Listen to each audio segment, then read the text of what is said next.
Greatest of all time അറിയാലോ, അണ്ണനാണ്, വിജയ് അണ്ണനാണ്.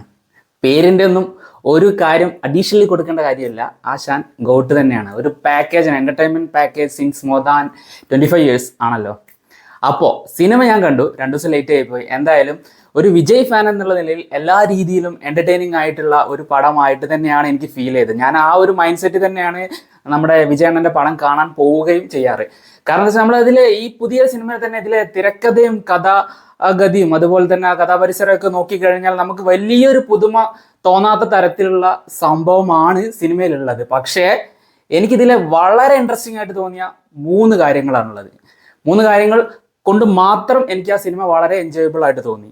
ഒന്നാമത്തെ കാര്യം ഇളയ ദളപതി, രണ്ടാമത്തെ കാര്യം തളപതി, മൂന്നാമത്തെ കാര്യം മട്ട സോങ്. ഈ 3 സാധനങ്ങൾ ഉള്ളത് കൊണ്ട് തന്നെ എനിക്ക് സിനിമ വളരെ എൻജോയബിൾ ആയിട്ടാണ് ഫീൽ ചെയ്തത്.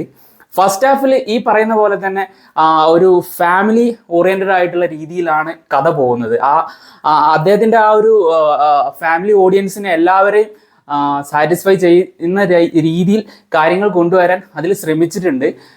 അത് ജനറൽ ഓഡിയൻസിന് എത്രത്തോളം ഡൈജസ്റ്റബിൾ ആവുമെന്ന് അറിയില്ല. പക്ഷേ ഈ ഞാൻ നേരത്തെ പറഞ്ഞ ആ 3 കാര്യങ്ങൾ കൊണ്ട് എനിക്ക് വളരെ എൻ്റർടൈനിങ് ആയിട്ടാണ് തോന്നിയത്. Especially after the introduction of നമ്മുടെ ഇളയ ദളപതി. ഇളയ ദളപതി പറയുമ്പോൾ തന്നെ നമ്മൾ ആ പോസ്റ്ററിൽ കണ്ടിരിക്കുന്നത്, അതുപോലെ തന്നെ ട്രെയിലർ കണ്ടിരിക്കുന്ന അതേ സംഭവം തന്നെ. ആ ഏജിങ് ടെക്നോളജി ഉപയോഗിച്ച് നമ്മുടെ അണ്ണനെ പഴയ കാലത്തിലോട്ട് അല്ലെങ്കിൽ മോസ്റ്റ് യങ്ങർ വേർഷനിലോട്ട് കൊണ്ടുപോയിരിക്കുന്ന രീതി വളരെ ക്രിഞ്ചായിട്ട് ഫീൽ ചെയ്യുന്നു എന്നാണ് പ്രീ റിലീസിന് മുമ്പ് പറഞ്ഞിട്ടുണ്ടായിരുന്നത്. പക്ഷേ ഈ സിനിമയിൽ ഏറ്റവും പോസിറ്റീവായിട്ട് തോന്നിയത് ഈ ഏജിങ് ടെക്നോളജി, അതുപോലെ തന്നെ ഏജിങ്ങിലൂടെ വന്ന ഇളയ ദളപതിയുടെ പെർഫോമൻസ്. ഈ ഇളയ ദളപതിയുടെ ആ ഒരു ഈ കറണ്ട് ഏജിലുള്ള ആ ഒരു പെർഫോമൻസിനെക്കാട്ടിയും വളരെ നന്നായിട്ട് നമുക്ക് എൻ്റർടൈനിങ് ആയിട്ട് തോന്നി. അറിയാലോ, പിന്നെ ഒരു വില്ലനിസ്റ്റിക് നേച്ചർ വരുന്ന സമയത്ത് തളപതിയുടെ പ്രകടനം ഹീറോയെക്കാട്ടി കുറച്ച് മുകളിൽ പോവാറുണ്ട് സാധാരണ. ഇതുവരെ അദ്ദേഹത്തിൻ്റെ ആ ഒരു നേച്ചറുള്ള പടങ്ങൾ ശ്രദ്ധിച്ചിട്ടുണ്ടെങ്കിൽ നിങ്ങൾക്ക് മനസ്സിലാവും. അതുപോലെ തന്നെയുള്ള ഒരു എൻ്റർടൈനിങ് ആയിട്ടുള്ള ഒരു ക്യാരക്ടർ ആയിരുന്നു ഇളയ ദളപതി. ഞാൻ നേരത്തെ പറഞ്ഞ ആ 3 കാര്യത്തിന് പുറമെ എനിക്ക് പേഴ്സണലി ഇഷ്ടപ്പെട്ട ഒരു ഫ്രെയിം ഉണ്ട്. അതിൽ എന്താണെന്ന് വെച്ചാൽ ഒരു ഫോണ് വാങ്ങുന്ന ഒരു സീന്. നമ്മുടെ ഇളയ ദളപതി, അതായത് സഞ്ജയ് എന്ന് പറഞ്ഞ ക്യാരക്ടർ, അദ്ദേഹം നിലത്തിരുന്നിട്ട്, സാധാരണ ഒരു വില്ലനിസ് നേച്ചർ കാണിക്കുമ്പോൾ ഒരു ഹയർ ഷോട്ടുകൾ അധികം പ്രിഫർ ചെയ്യാറില്ല ജനറലി സിനിമകൾ.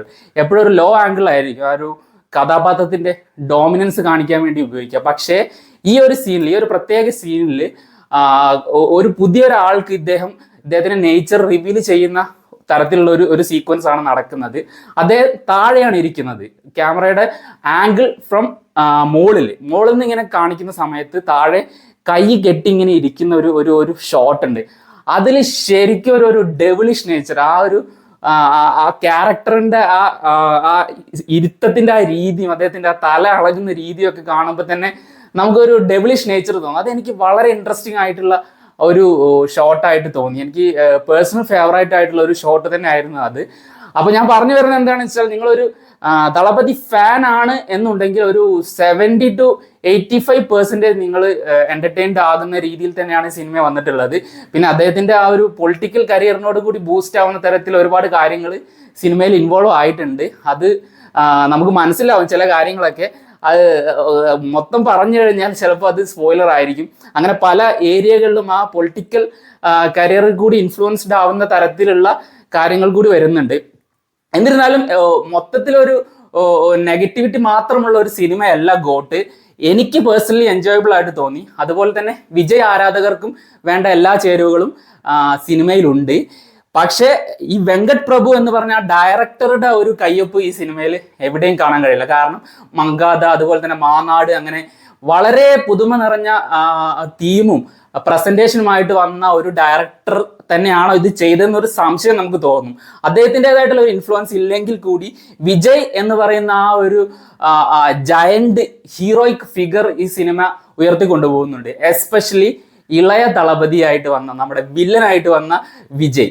അതുപോലെ തന്നെ ഞാൻ നേരത്തെ പറഞ്ഞ പോലെ തന്നെ ആ സോങ്ങിൽ ഒരാൾ വരുന്നുണ്ട്. ഓൾറെഡി അതിൻ്റെ ആ ഒരു സീക്രട്ട് റിവീൽഡ് ആയിട്ട്, എന്നിരുന്നാലും ഞാൻ പറയുന്നില്ല, അത് സ്പോയിലർ ആവുന്നുള്ളത് കൊണ്ട് നിങ്ങൾ തിയേറ്ററിൽ തന്നെ പോയി കണ്ടോളൂ. ഒരുപാട് നല്ല മൊമെന്റ്സ് ഉള്ള, നല്ല എൻജോയബിൾ ആയി നമുക്ക് ഫീൽ ചെയ്യുന്ന തരത്തിൽ തന്നെയാണ് പല ഭാഗത്തും വിജയുടെ പെർഫോമൻസ് വന്നിട്ടുള്ളത്. നിങ്ങൾ സിനിമ കണ്ട ആളാണെന്നുണ്ടെങ്കിൽ നിങ്ങളുടെ അഭിപ്രായം താഴെ കമന്റ് ബോക്സിൽ രേഖപ്പെടുത്തുക.